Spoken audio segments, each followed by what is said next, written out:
ആകാശവ്യതിയാനങ്ങളുടെ അനവധ്യ കാഴ്ചകളും പ്രകമ്പനം കൊള്ളിക്കുന്ന ശബ്ദഘോഷങ്ങളുമായി റഹ്മാന്റെ സംഗീതം നേരിട്ടാസ്വദിക്കാനെത്തിയ ആരാധകർ അനുഭവിച്ചത് ഒരു നവ്യാനുഭൂതിയായിരുന്നു.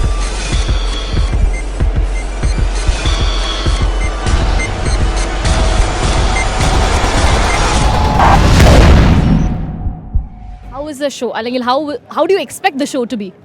We expect a great show, and we think we'll enjoy the show. എന്തെങ്കിലും പേഴ്സണൽ ഫേവറേറ്റ് ഉണ്ടോ? റഹ്മാൻ സാർ അത് പ്ലേ ചെയ്യണം എന്ന് ആഗ്രഹിക്കുന്ന personal favourite?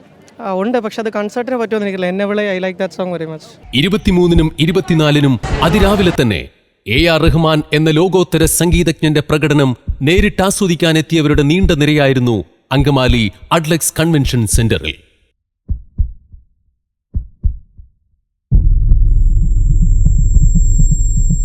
It's special to be with him.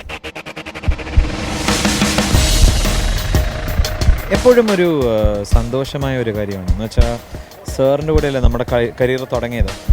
അതുമാത്രമല്ല, സാറിൻ്റെ കൂടെ ഞാൻ നാട്ടിൽ പെർഫോം ചെയ്ത 9 വർഷം മുന്നേ ആയിരുന്നു, അതും കോഴിക്കോടിൽ. അപ്പോൾ അത് കഴിഞ്ഞ് ഇപ്പോഴാണ് കൊച്ചിയിൽ സാറിൻ്റെ കൂടെ പെർഫോം ചെയ്യുന്നത്. So it's very exciting. Rahman സ്പർശമുള്ള പ്രിയ ഗാനങ്ങൾ ആസ്വദിക്കാൻ ആരാധകരുടെ മാസങ്ങളായുള്ള കാത്തിരിപ്പിന് സംഗീത സാന്ദ്രമായ ഈ 2 രാത്രികളിലൂടെ വിരാമമിട്ടു. റഹ്മാൻ സാറിന്റെ ഏതൊരു ഷോയിൽ പോയാലും ഈ ഒരു മുഖം നമുക്ക് കാണാൻ പറ്റും. Which is none other than Mohini. Mohini, hi, welcome to the show. Thank you for having me. How do you feel?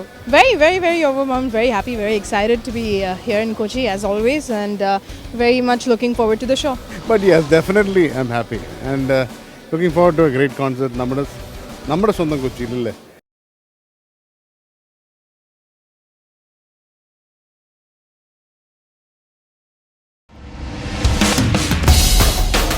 ആരുടെയും ഉള്ളുലയ്ക്കുന്ന സംഗീത മാന്ത്രികതയുടെ ഈ പ്രത്യക്ഷ ദൈവത്തിന്റെ സാന്നിധ്യം കൊച്ചിയെയും മലയാളക്കരയെയും അക്ഷരാർത്ഥത്തിൽ ഞെട്ടിച്ചു.